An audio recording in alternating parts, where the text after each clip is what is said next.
Shalom, salam sejahtera bagi kita semua. Saat ini saya akan membawakan renungan berjudul Bila Tidak Ada Kasih. Bacaan Alkitab terdapat dalam 1 Korintus pasal 13 ayat 1 yang berkata demikian.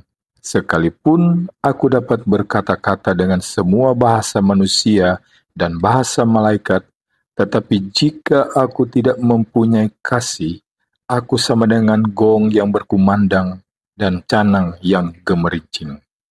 Saudara-saudara, Ibu Teresa pernah mengatakan, penyakit yang paling menakutkan bukan TBC atau lepra, melainkan tidak dikehendaki, tidak dicintai, dan tidak dipedulikan. Kita dapat mengobati penyakit fisik dengan obat-obatan, tetapi satu-satunya obat untuk kesepian, keputusasaan, dan hilangnya harapan adalah kasih. Di dunia ini banyak sekali yang mati karena kurang makan, tetapi jauh lebih banyak lagi yang mati karena haus akan kasih sayang. Ya, kasih adalah mutiara yang paling indah dalam hidup ini, mahkota yang paling berharga, harta yang paling mahal. Tanpa kasih, hidup ini tidak akan berarti, hambar dan kosong. Saudara-saudara, ada sebuah cerita, seorang pemuda Amerika pergi ke Vietnam dalam rangka tugas. 2 tahun kemudian ia kembali.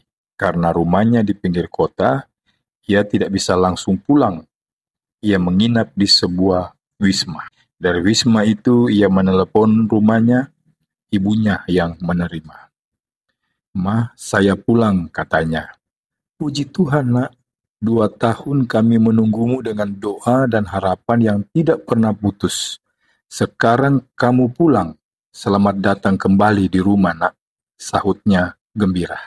"Mah, boleh tidak saya bawa teman untuk tinggal di rumah kita?"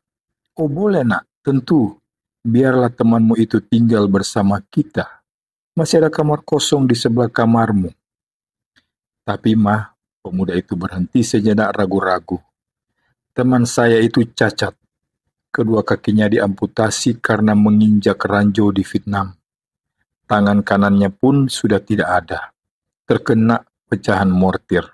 Tinggal tangan kirinya yang tersisa." Nada gembira si ibu hilang berganti suara kaget dan marah. "Nak, apa kamu ini sudah gila? Mau-maunya membawa orang cacat begitu tinggal di rumah kita?" katanya dengan nada tinggi. "Apa kamu tidak punya teman yang normal? Orang cacat selamanya akan bikin kita susah. Kamu sama saja dengan membawa kutu di kepalamu sendiri. Mama tidak setuju." Tiba-tiba telepon itu terputus tanpa say goodbye dari si pemuda. Besoknya, si ibu dan suaminya pergi menjemput anaknya. Di depan wisma, mereka melihat ada banyak orang dan polisi. Rupanya ada seorang anak muda yang bunuh diri dengan cara melemparkan dirinya dari lantai atas. Mereka mendekat. Orang yang bunuh diri itu seorang pemuda yang tidak memiliki kedua kaki, tangan kanannya juga sudah tidak ada. Tinggal tangan kirinya yang tersisa. Dan ternyata pemuda itu adalah anak mereka. Jadi rupanya, ketika pemuda itu berbicara tentang temannya yang cacat, ia sedang berbicara tentang dirinya sendiri.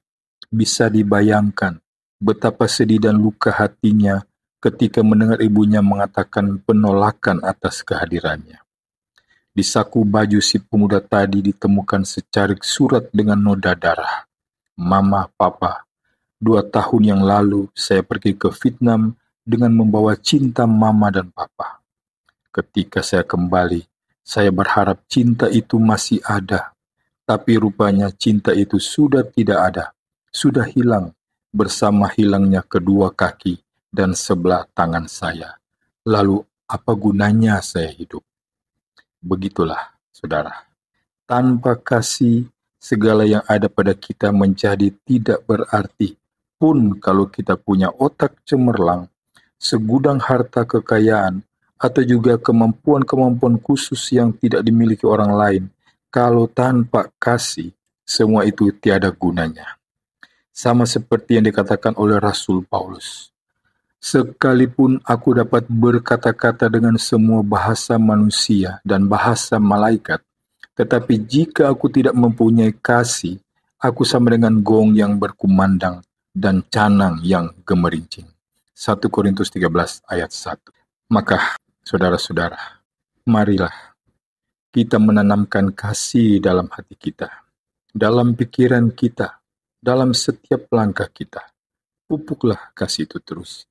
Tidak saja hidup kita akan terasa lebih ringan, tetapi juga melalui kasih yang kita tebar, kiranya dapat berperan serta menjadikan dunia ini menjadi tempat yang lebih baik, lebih indah dan lebih manusiawi. Dan kita bisa memulainya dengan mengasihi orang-orang yang kita temui. Tuhan Yesus memberkati kita semua. Amin.